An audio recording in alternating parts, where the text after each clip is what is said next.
오늘은 이제 면접 전형에 대해서 알아보겠는데 한국은행이 필기시험이 이제 9월 11일 이제 911에 치르게 됩니다. 이후에 면접 일정은 어떻게 되나요? 예, 그 9월 11일 날 이제 우리가 소위 A매치, 어제도 말씀드린 것처럼 1차 A매치가 네. 9월 11일 날 이제 펼쳐질 텐데 예. 한국은행과 기술보존기금이 일단 9월 11일로 필기시험 일정이 잡혀 있고요. 필기시험 발표가 9월 28일 날 난다고 이렇게 계획은 되어 있습니다. 근데 요 일정은 뭐 하루 이틀 사이는 변동이 가능하겠죠.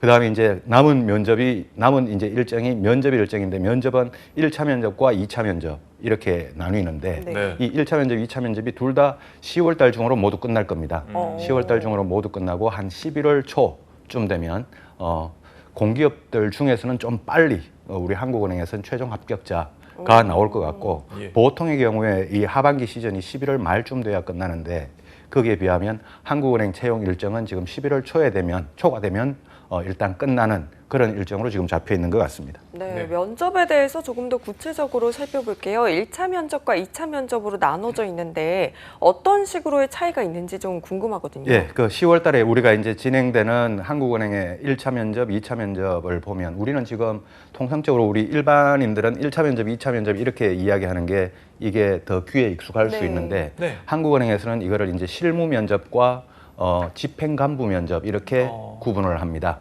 그 기업마다 조금씩 달라서요. 근데 한국은행에서는 이제 1차 면접을 실무 면접이라고 하고 2차 면접을 집행간부 면접 이렇게 이야기를 하는데 그냥 우리 일반인들이 뭐 일반적으로 이야기를 할 때는 1차 면접, 2차 면접 이렇게 이야기하는 게 더 익숙할 수도 있겠죠. 예. 우리가 지금 이야기하는 이 실무 면접, 그러니까 1차 면접인데 이 1차 면접은 집단 토론 면접하고 심층 면접 요 두 가지로 이제 구성이 됩니다. 면접이. 그다음에 이제 1차 면접에서는 추가적으로 여러분들이 그 면접을 가보면 에세이라고 하는 어떤 작성하는 시간이 부여될 수가 있는데 이거는 뭐 반드시 꼭 있다라는 것보다는 이건 평가에는 반영이 되진 않을 것 같고 그런 시간이 이제 좀 주어질 수 있을 것 같고요. 그다음에 2차 면접이 이제 임원 면접이라고 하는 2차 면접은 집행간부 면접이라고 하는 면접입니다. 이 집행간부 면접이라고 하는 게 소위 우리가 이야기하는 임원 면접인데 네. 그 한국은행에서는 그 직급 서열이 이렇게 돼 있습니다. 지금 우리가 잘 알고 있는 이주열 총재님 네. 계시잖아요.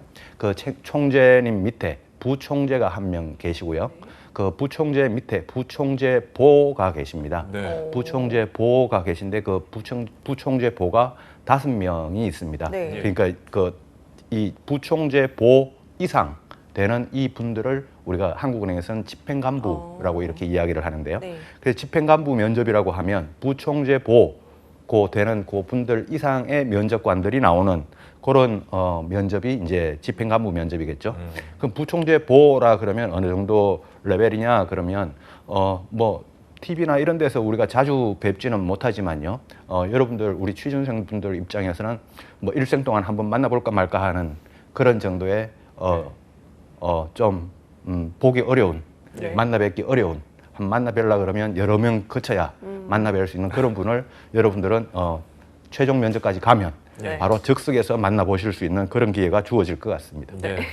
6달이 이론이 있으니까 6단계 거치면 만나뵐 수 있진 않을까요? 맞습니다. 예. 자, 강사님 보통 이제 채용 절차나 면접을 이야기하다 보면은 이제 채용 전 단계 점수가 이제 다음 채용에 영향을 준다든지 이걸 이제 감안을 해서 면접이 치러진다든지 이런 이야기가 있는데 한국은행 면접 단계는 어떤가요? 이 평가가 예, 비슷한가요? 보통 우리 일반 기업에서 면접이라든가 채용 절차 이거를 이야기를 할 때 예. 이거를 누계 평가다 또는 리셋 평가다 이런 용어를 네. 써서 이야기를 합니다. 그 서류 전형 때 만들어졌던 그 점수가 그 다음 전형에 영향을 미쳐서 합산해서 서류 전형 점수와 합산해서 합격자를 발표하는 이런 방식을 누계 평가 방식 또는 네. 누계 채용이라고 하고요.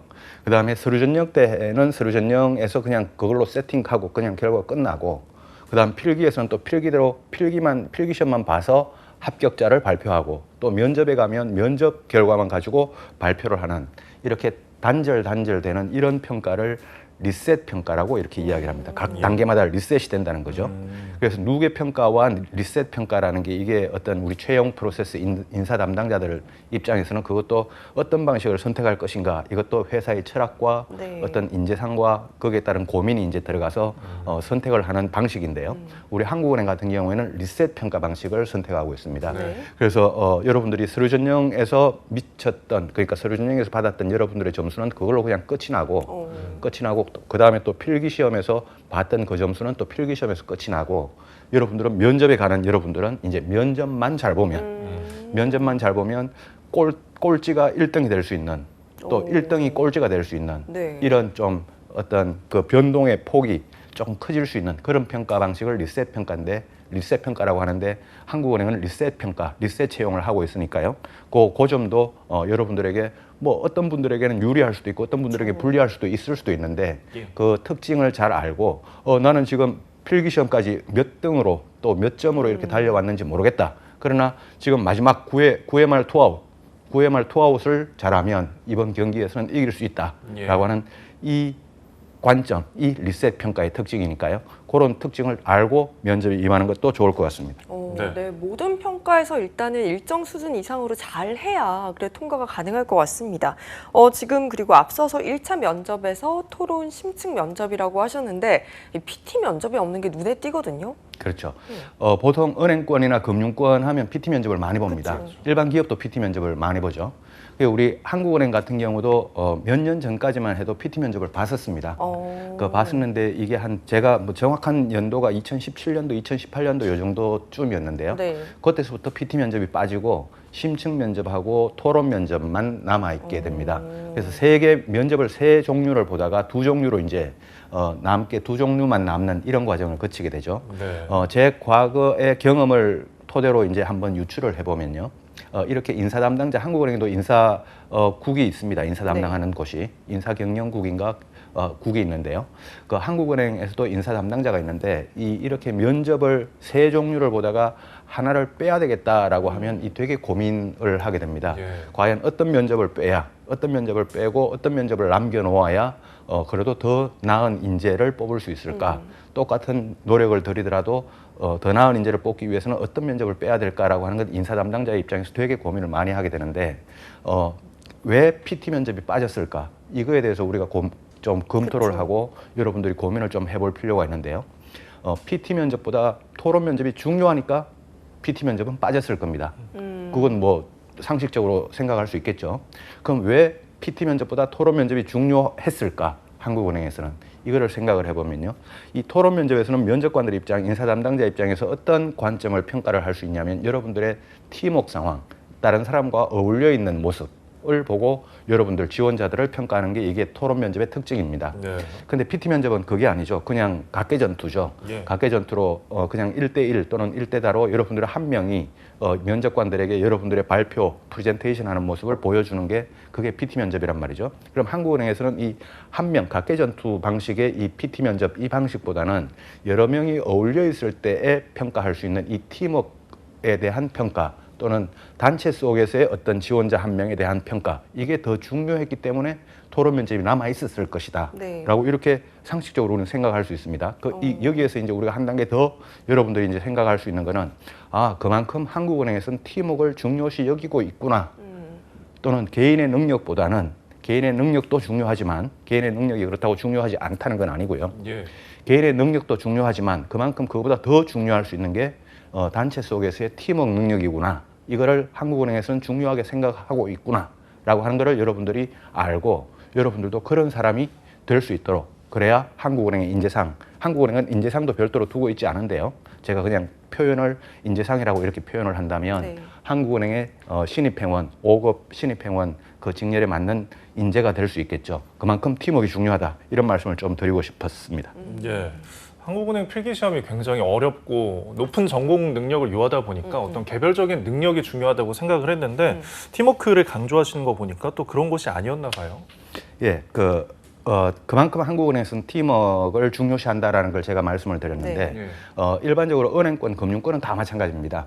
이제 여러분들이 우리 지원자분들이 최종 면접, 그러니까 집행간부 면접까지 합격을 하고 신입행원, 한국은행의 신입행원으로 취업을 하게 되면요, 한국은행에서는 이제 5급 직원들을 조사역이라고 하는 호칭을 붙입니다. 네. 그래서 여러분들이 한국은행의 조사역이라고 하는 직급 호칭을 여러분들이 부여받게 되는데요.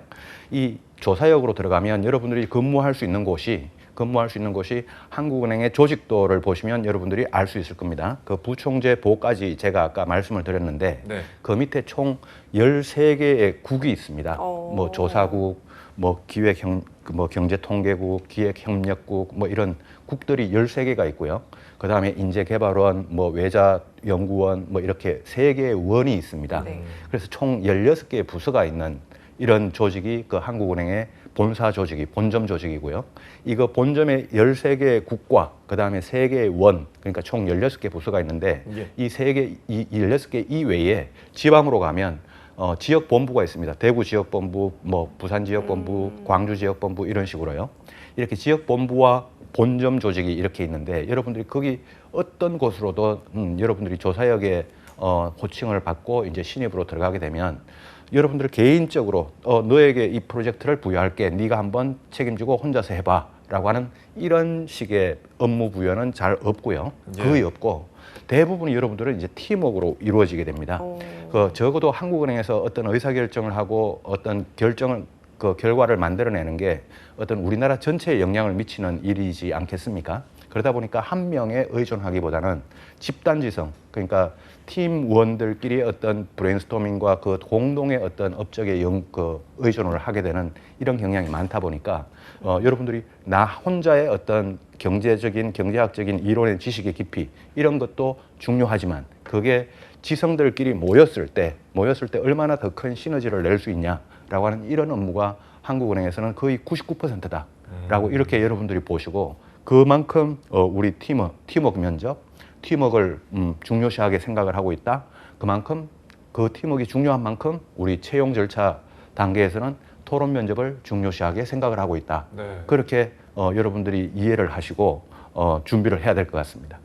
네, 진짜 중요한 포인트인 것 같아요. 일단 면접에서도 내가 팀워크가 굉장히 좋고 이런 공동체 정신이 투철하다는 것을 어필할 필요성도 있을 것 같습니다. 그러면 조금 더 구체적으로 한국은행에서 그렇게 중요하게 생각하는 토론 면접 어떻게 이루어지고 또 얼마나 시간을 주고 또 가장 중요한 주제도 한번 확인해 볼게요. 네. 이제 토론 면접이 그만큼 팀워크를 중요시하는 한국은행의 입장에서 여러분들을 대상으로 단체 속에서 어우러져 있는 여러분들 지원자들의 모습을 보면 여러분들보다 연배가 있는 사람들이 여러분들을 딱 보면 그냥 바로 순간적으로 저 지원자는 이런 스타일이구나, 이런 성향이구나, 이런 캐릭터구나라고 하는 게 와닿습니다. 네. 와닿게 되는데요. 그건 여러분들이 지금 20대 중후반 또는 30대 초반일 수도 있는데 여러분들이 초등학교 한 5학년, 6학년 학생들을 딱 봤을 때 쟤는 이런 성향이구나라고 하는 거를 딱 알 수 있는 것과 마찬가지입니다. 똑같은 원리입니다. 그래서 이 토론 면접이 한국은행에서 보는 토론 면접은 보통 우리가 찬반 토론이라고 하는 이런 게 많은데요. 면접에서는 찬반 토론은 찬성과 반대를 나누어서 이제 팀 대 팀끼리 네. 어떤 토론을 진행하는 게 찬반 토론인데 한국은행에서는 그런 식의 찬반 토론은 주어지지 않고요. 그게 아니라 대안형 토론이라고 해서 어떤 주제를 하나 주고 공동의 의견을 집단적으로 수렴을 해서 결과를 도출해내는 어떤 이런 1대 다가 될 수도 있고 1대 1이 될 수도 있고 예. 그러니까 어떤 개인의 어떤 역량이 상당히 좀 더 강조가 되는 그런 면접이겠죠. 아마 우리 지원자분들은 대충 아실 텐데요. 이 찬반 토론과 대안형 토론의 그 차이에 대해서요. 이런 주제가 주어지고 여러분들에게 이제 인원이 한 6명 내지 6명 내외가 한 팀에 들어가면 주제가 주어지고 한 20분간 생각할 수 있는 시간을 좀 먼저 줍니다. 네. 예. 그 자료를 주고 주제를 주고 생각할 수 있는 시간을 한 20분 정도 주고 난 다음에 한 6명 정도가 일정한 시간 동안 이제 저는 이런 의견을 제시하고 싶습니다. 뭐 또 그러면 다른 지원자가 저는 뭐 아까 그 의견도 좋지만 이런 의견도 추가하고 싶습니다. 해서 어떤 결과를 만들어가는 이런 과정을 한 40분간 거치게 됩니다. 예. 한 40분간 거치게 되면 벌써 이제 1시간 정도가 지나겠죠. 1시간 정도 지나고 그 다음에 토론이 끝나게 되면 면접관들이 지원자 여러분들, 그러니까 한 6명 정도 되는 분들에게 지금 좋은 의견을 다 만들어내고 결과를 다 잘 만들어내줬는데 공통적으로 1번부터 6번 지원자에게 이 질문을 한번 드려보고 싶습니다 라고 하는 공통 질문도 드릴 수가 있고요. 그 다음에 특히 4번 지원자에게는 이 질문을 한번 드려볼게요. 아까 이런 대안을 제시했는데 그에 대한 단점은 뭐 이런 부분도 고려할 수 있을 것 같습니다. 여기에 대해서는 어떻게 생각하십니까? 라고 하는 이런 특정인에게 개별 질문도 할 수 있고 네. 이렇게 공통 질문, 개별 질문을 하면서 면접을 봐나가는 이런 방식이고 주제는 이런 게 나왔습니다. 최근에 뭐 한국은행 별관 건물에 대한 디자인 뭐 이런 거에 대해서도 나왔고 한국은행 건물이 지금 새로 짓고 있거든요. 네. 네. 그다음에 글로벌 3고 3저에 대해서 우리나라 국내 금융시장에서 그 3고 3저면 총 6개가 있을 거 아닙니까? 예. 그 3고 현상과 3저 현상이. 이거 중에 국내 금융시장이 가장 큰 영향을 미칠 게 뭐겠냐? 이 중에 한 가지를 꼽아보고 그 이유를 한번 논거를 만들어 보라. 이런 어떤 주제가 주어졌을 때 여러분들이 각자 저는 뭐 1번이라고 생각합니다. 저는 뭐 5번이라고 생각합니다. 뭐 이런 식으로 이제 이야기하다가 자기 의견이 받아들여지지 않을 수도 있고 자기 의견이 받아들여질 수도 있고 그 속에서 어울려지는 여러분들의 모습이 한국은행 이제 인사 담당자 면접관들에게는 평가 대상이 되겠죠. 그런 식으로 이제 면접이 진행되는 방식입니다. 예. 정리를 하자면 이제 한국은행 면접은 일종의 찬성과 반대가 이제 대립하고 있는 그런 토론이 아니라 토의 성격을 띠고 있는 개인별 의견을 취합하는 어떤 이런 토의 성격이 있는 면접인 것 같은데요. 그럼 이런 유형의 토론 면접에서는 어떤 점을 또 평가를 하고 지원자는 어떤 점을 주의를 해야 할까요? 예, 그 지금까지 말씀드렸던 것처럼 그 토론 면접이라고 하는 거에서는 가장 중요한 게 제가 지금까지 계속 말씀드렸던 그 내용 중에 있는데요. 단체 속에 포함되어 있을 때, 한 지원자 한 명이 단체 속에 포함되어 있을 때 이 지원자는 어떤 성향을 띠는가, 어떤 거기서 개인적으로 돋보이고자 하는가, 아니면 단체 속에서 묻히고자 하는가, 아니면 그 단체 속에서 적절한 자기 역할을 찾아내는 사람인가, 네. 아니면 나머지 지원자들에게 도움을 줄 수 있는 사람인가, 예. 아니면 도움을 받는 사람인가 하는 여러 가지 특징이 이 토론 면접을 한번 시켜보면요. 면접관들 입장에서는 바로 느낌이라고 하기보다는 평가가 네. 바로 됩니다. 예. 두 분께서 이렇게 진행하시는 걸 보면요. 그 면접관의 입장에서 보면 저 두 분은 소위 케미 잘 맞는구나. 아니면 속으로 안 맞는구나 하시는 건 아니죠?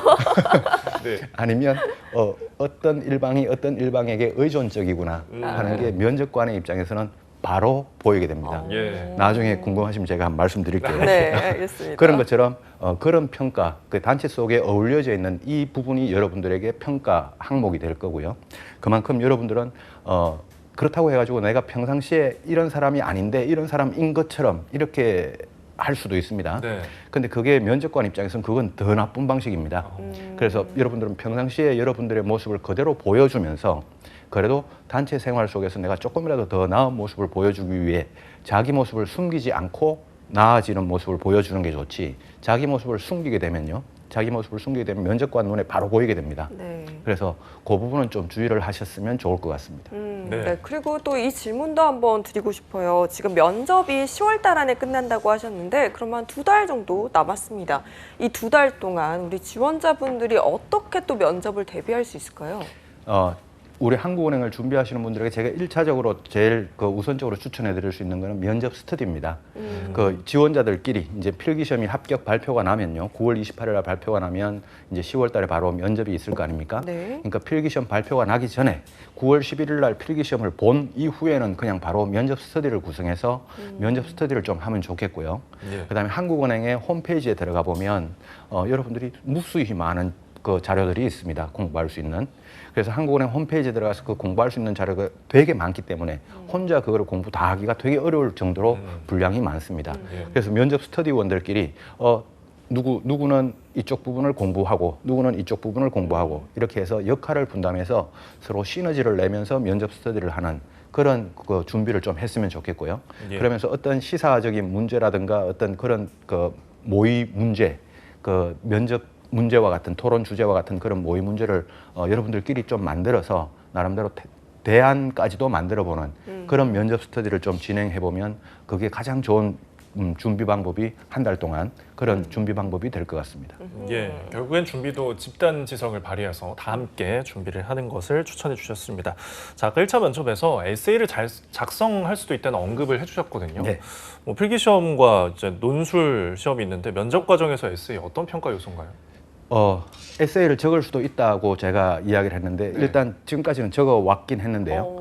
이거는 에세이는 근데 우리가 면접 전형 그 채용 공고를 보면 1차 면접에서 에세이 평가가 있다라는 게 명시적으로 이렇게 나와 있지 않습니다. 예. 그냥 채용 공고를 보면 1차 실무 면접에 집단 토론, 심층 면접 등 이렇게 나와 있지 에세이 작성이 있다라는 건 명시적으로 나와 있지 않죠. 네. 근데 이 에세이는 여러분들에게 주제가 주어지고 시간은 뭐 한 2시간 내외 이렇게 주어질 겁니다. 네. 주어지면 그 사이에서 여러분들이 손으로 적는 게 아니라 이렇게 타이핑을 치게 되는데 일정한 폰트로 그 일정한 분량으로 이렇게 적어내 그 작성해 주십시오라고 하는 네. 이런 안내 멘트가 있을 거고요. 그럼 이 저기 채용 공고에 저렇게 에세이 평가가 있다라는 게 명시화되어 있지 않다는 이야기는 그게 에세이가 평가 대상에 들어가지는 않는다. 평가 대상에 들어가지는 않고 그 에세이는 어떻게 활용이 되냐면 여러분들이 적었던 자료는 면접관들의 면접 자료, 그 질문 자료로 활용이 될 거고요. 그건 네. 이제 집행간부 면접 때도 마찬가지일 겁니다. 그 다음에 이제 그럼 에세이가 어떤 주제가 나오냐 이것도 난 두렵다 또는 걱정이 그쵸. 된다라고 할 수 있을 텐데 그 에세이 이제 주제는 어떤 게 나오냐면 예를 들어서 한국은행 핵심 가치 중에 본인이 생각하는 중요하다고 생각하는 한 가지를 골라봐라. 그리고 왜 그걸 골랐는지 설명을 해보라. 라고 하는 이런 주제니까 여러분들이 공부를 해야 되거나 지식적인 내용을 쏟아내야 되는 그런 식의 주제는 아니고요. 예. 그냥 여러분들이 적석에서 이렇게 시간이 주어졌을 때 타이핑을 쳐낼 수 있는 그 정도 되는 주제들이 나온다. 이렇게 생각을 하면 될 것 같습니다. 네. 그러면 이렇게 에세이를 적었으면 에세이가 또 면접에서 활용이 된다 하셨잖아요. 그럼 이 면접은 심층 면접이 될 것 같은데 심층 면접은 다른 뭐 공기업이라든지 이런 곳과 비슷한 유형일까요? 예, 비슷합니다. 비슷하고 우리 한국은행 그러면 뭐 저도 한국은행에서 근무를 해보진 않았습니다. 근무를 해보고는 싶었지만요. 공부를 못해서 못 갔는데요. 예. 이 한국은행 그러면 좀 딱딱하다. 네, 그쵸. 좀 어떤 뭐 냉철할 것 같다. 예. 네. 뭐 좀 너무 조용할 것 같다. 뭐 이런 분위기가 네. 연상이 되지 않습니까? 근데 한국은행 면접 가본 분들은 전부 다 이렇게 이야기를 합니다. 면접 가보면 분위기가 참 좋다. 면접관들이 참 편하게 해주신다. 예. 이런 면접으로 진행되는 게 심층 면접이고요. 최근에 공기업들이 대부분 면접 방식을 코로나19 이후로요. 다대 다 면접 방식에서 다대 1방식으로 많이 바꾸고 있습니다. 네. 지원자 한 명이 들어가고 면접관은 여러 명이 들어가는. 네. 그러니까 어떤 한 공간에 여러 명이 많이 들어가는 것을 가능하면 좀 줄이기 위해서라고 보여지는데요. 이 다대 1방식의 면접 준비를 여러분들은 좀 했으면 좋겠고 면접 분위기나 이런 내용은 문제 없다라고 생각을 하고 다만 여러분들의 자기소개서 그다음 여러분들의 어떤 심지 있는 지원 동기 그다음에 한국은행에서 이루고 싶은 꿈 이런 기본적인 면접 준비는 하고 가셔야 되겠죠. 그런 준비만 돼 있으면 면접 분위기는 참 좋다고 합니다. 예. 자, 이제 1차 실무 면접에서 에세이도 적고요. 토론 면접하고 심층 면접까지 통과를 하면은 자, 최종 이제 던전 보스죠. 최종 집행간부 면접이 남아 있습니다. 예.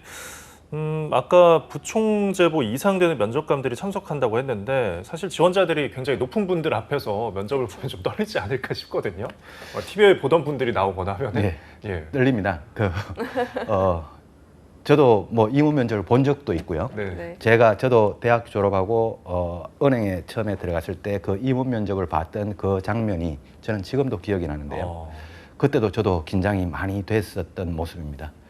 근데 그 한국은행 최종 면접이 이제 집행간부 면접이지 않습니까? 예. 그 집행간부가 부총재보가 5명 계시고 부총재가 1분 계시니까 요 6분이 이제 집행간부로서 면접관으로 들어오는 분들이 될 텐데 이 6분이 다 들어오실지 아니면 그 중에 한 분 정도가 빠질지 그거는 지금 우리는 모릅니다. 그러나 예. 한 5명 내지 6분 정도가 최종 면접관으로 들어오신다 이렇게 생각을 하면 좋겠고 그리고 이제 전부 다 임원분들이 거기 이제 면접관으로 앉아 계시니까 네. 그 면접장 안에는 뭐 인사 담당자가 한 2-3명 정도 같이 진행이나 어떤 그 절차를 도와주는 네. 그런 차원에서 같이 들어가 있을 겁니다.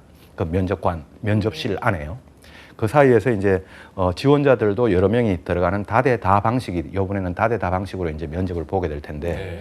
다대다 방식으로 지원자들이 한 5명 내지 6명 정도가 들어가면 이제 임원분들하고 자기소개도 하고, 그다음 여러분들의 인성이라든가 여러분들의 뭐 여러 가지 지식적인 부분이라든가 뭐 향후 어떤 진로라든가 뭐 계획이라든가 이런 거에 대해서 묻겠죠. 그런 질문에 대해서 주고받는 질문이 한 30분, 한 팀당 30분 정도 되니까 1인당은 한 5분 내지 6분 네. 정도 이렇게 배정이 된다라고 생각을 하면 좋겠고, 역시 그렇게 압박스러운 질문이나 그런 질문은 나올 것 같지는 않아 보이고요. 예. 그래서 그 이유가 지금 한국은행에서 필기시험까지 합격하고 나면 여러분들이 경제 직렬 같은 경우에 22명을 뽑는데 33명이 남게 됩니다. 1.5배수가 남는다고 네. 했죠. 네. 그러니까 1차 면접, 2차 면접을 거치면서 그 33명 중에 11명이 이제 떨어지게 됩니다. 1차 면접에서 6명 떨어지고 2차 면접에서 5명이 떨어지면 이제 22명이 남겠죠. 네. 그래서 그 1차 면접이 봤을 때 마지막 집행 간부 면접은 한 17명 정도가 경제 직렬 같은 경우에 17명 정도가 면접을 보게 될 거고, 그중에 5명 정도는 이제 떨어지게 될 겁니다. 그러니까 요 5명 정도 골라내기 위해서 여러분들을 그렇게 압박스럽게까지 하지 않아도 충분히 면접관 네. 입장에서 해낼 수 있으니 그 부분은 분위기는 뭐 크게 걱정을 하지 않아도 될 것 같은 그런 생각이 좀 드네요. 예. 그러면 지금 한국은행 지원자 분들을 위해서 어떤 조언을 해주실 수 있을지 중요한 팁 좀 알려주세요. 예, 한국은행은 아까 제가 말씀드린 것처럼 리셋 채용을 한다 그랬고, 네.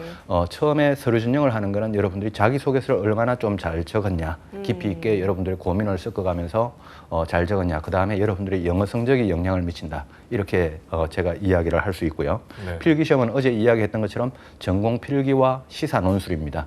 전공 필기는 여러분들의 영역이고요. 그다음 시사 논술은 제가 어제 이야기해드렸던 그런 주제들에 대해서 조금 더 깊이 있게 조금 공부를 하시고 고민을 해보시면 좋겠고, 이제 면접이 심층 면접, 그다음 토론 면접, 그다음에 집행간부 면접 이렇게 나오는데, 이것도 역시 리셋 평가 방식이니까요. 그 중에서도 제가 특히 오늘 강조해드렸던 건 여러분들에게 팀워크에 대한 부분이었습니다. 금융권, 은행도, 시중은행도 마찬가지고요. 한국은행도 마찬가지고, 금융권은 모두가 마찬가지입니다. 금융권, 적어도 돈을 가지고 이렇게 직업을 하고 있는 이상, 거기에서는 혼자 어떤 의사결정을 하고 혼자 어떤 프로젝트를 수행하는 일이 거의 제로에 가까울 정도로 적습니다. 그래서 여러분들에게 팀워크, 그리고 단체 속에서의 이 부분에 대해서 여러분들이 꼭 고민을 하시면서 준비를 해 가셨으면 좋을 것 같습니다.